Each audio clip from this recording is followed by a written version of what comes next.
Hypothetical question. Government give you £1 billion. How are you going to invest it, keeping in line with your values of biophilia, sustainability, and what area would you choose to invest it in? I think there is enormous inequity for people's connection to the natural world. And I think we've seen that during lockdown in cities like London, where the more well-off people have far greater proximity and access to nature, be that through gardens and the proximity to large London parks, whereas other socio-economic groups, I think racial groups as well, have also really suffered during lockdown. They haven't got, they're living in tighter conditions, poor light, no balconies, no public amenity immediately surrounding spaces, much worse access. So I think it would be about trying to balance up that connection to nature for the people who have less of it, for whom there would be enormous value. So finding ways of integrating nature into the built environment. And that may be about rethinking the cladding of a building, giving people balconies, giving people kind of rooftop terraces, thinking about how the spaces around buildings not only just kind of connect with nature, but give people meaningful experiences that they can sort of start to reconnect. So, whether it's about allotment groups or kind of reconnecting with soil and food, trying to balance up some of that inequity, I think it's probably the most valuable way of spending £1 billion. Yeah, what a lovely idea. And specifically, your passion would be to introduce that to London. I think there are many cities where we're experiencing this inequity across our society. And I think, even in Brighton, where I live, there is a recognised number of children who've never seen the sea, and bits of Brighton are only 4 or 5 miles away. So it happens in every city, probably in the UK. So just trying to balance up and recognise that. Talk to me a little bit about your education department within Oliver Heath Design. Well, so we're an unusual design company in that we don't just do designs and deliver them to our kind of wealthy clients. It's important to me to take this evidence-based approach to kind of pick up the ideas of some of those godfathers of biophilic design and find ways of developing and enhancing them for the contemporary age. And of course, we've gone through such seismic shifts. There's a lot of changes going on. So we have a research department in my company made up of kind of designers and sort of psychologists. And what we do in that is we basically collate knowledge and research from environmental psychologists, and we bring that together to enhance opportunities within biophilic design and think about how they can be applied to different spaces, whether that's workplace or education or residential design. So a lot of it's about kind of just bringing the research that's out there together, thinking about it and making it accessible to people. So on our website, we've got 5 or 6 white papers all about how we can kind of reconnect with nature in the built environment to enhance well-being, but also communities. Think about pre- and post-occupancy evaluations, and a new one about cognitive and sensory well-being and how we can design to support people with neurodiverse issues, but also recognising that actually everybody has sort of different sensory experiences of buildings. So lots of knowledge and white papers for people to kind of download for free. And where can people access these resources?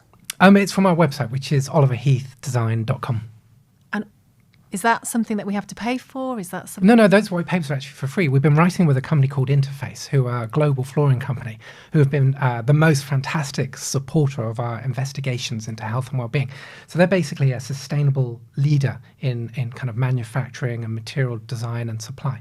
And they've been interested in both kind of traditional carbon-centred forms of sustainability, but also this human-centred element. And so I've been giving talks and seminars on their behalf on biophilic design and also producing all these kind of knowledge-based white papers. So it's been like a really fantastic partnership with them. You have been busy. You have been a very busy man. Very busy, What yes. do you want? What do you want your legacy to be? That we found ways to integrate nature in ways that are beneficial to both people and planet. Lovely. Yeah. I guess that's it, really. Or backed by science. Yeah, well, we've got to take a science-based approach, definitely. Well, I mean, why would you ignore the science? It's not fiction, as some presidents might say. But it's fascinating. It's amazing when you unveil it. Yeah. It's because principally, design is historically known as being a subjective area, a personal opinion-based area. Yeah. Which is why, some designers, find it difficult to work with clients because, maybe the client doesn't particularly, like how the designer has translated their vision. Yes, absolutely. Well, that science actually makes it that much more compelling. It's not just, you that kind of thinks that. It's, here's the research that demonstrates the value of it. And I think, translating it into numbers and the science and the kind of facts and figures is just really important means to kind of demonstrate the value of it. I mean, you embody kind of your work. You for me, you are an authentic, integrated human who walks their talk. What does a day in the life of Oliver look like? I mean, you just sound so busy.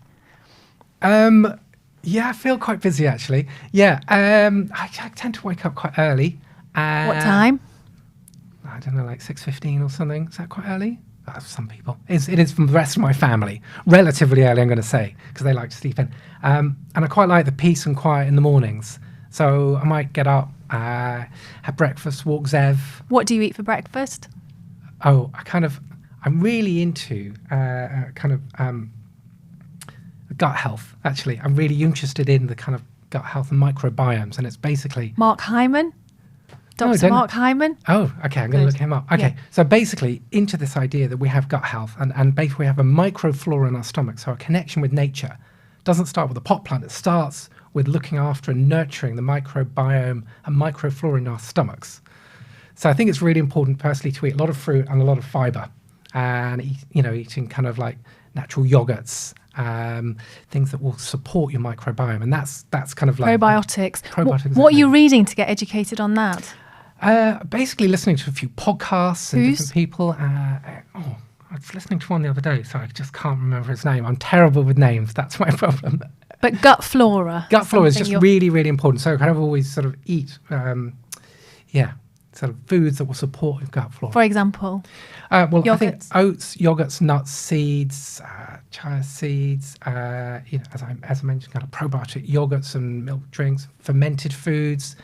Eating a lot of fruit and vegetables is just really important. So, basically being vegetarian, makes that a little bit easier. Try not to eat too many processed foods.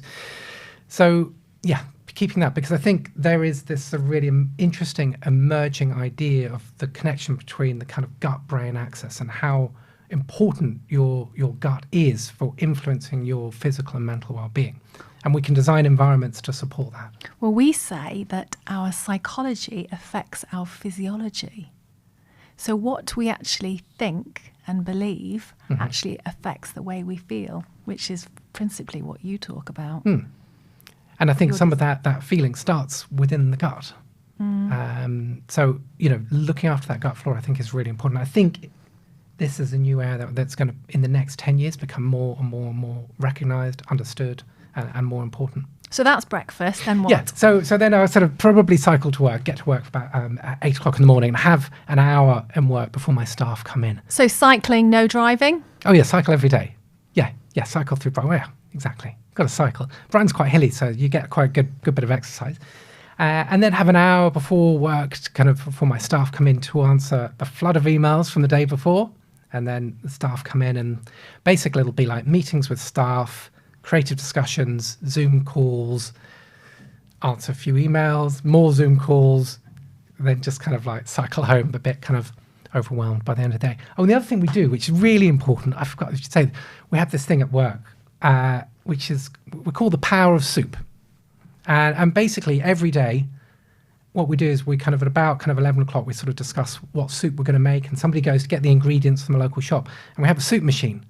And then we make fresh soup every day. And it's really, really important for the kind of like the connectivity of our group. So everyone, when the soup is made, we pour it out and everyone sits around the table and we just eat soup every day. So it's a very simple, basic, humanizing, democratic decision-making process. But basically everyone sits around the table and we eat soup So it's fresh, it's nutritious. And we have conversations about what's going on in people's lives, or about what they're watching or reading, or things that we're doing or should be doing. And it's just this kind of lovely moment where nobody's sitting at their desk and eating. Everyone's eating fresh, healthy food. And we just connect for, 45 minutes every day. What a lovely initiative. It's really, really nice. And it's just amazing the ideas that have come from this really simple thing. It means that everybody eats fresh, healthy food for 50p a person. So it's easy enough for me just to kind of pay people to have lunch, and they don't go out. They kind of, but we contain it. We keep some of that sense of social activity and goodwill and ideas as well. So it's a really lovely little thing of just kind of bringing people together.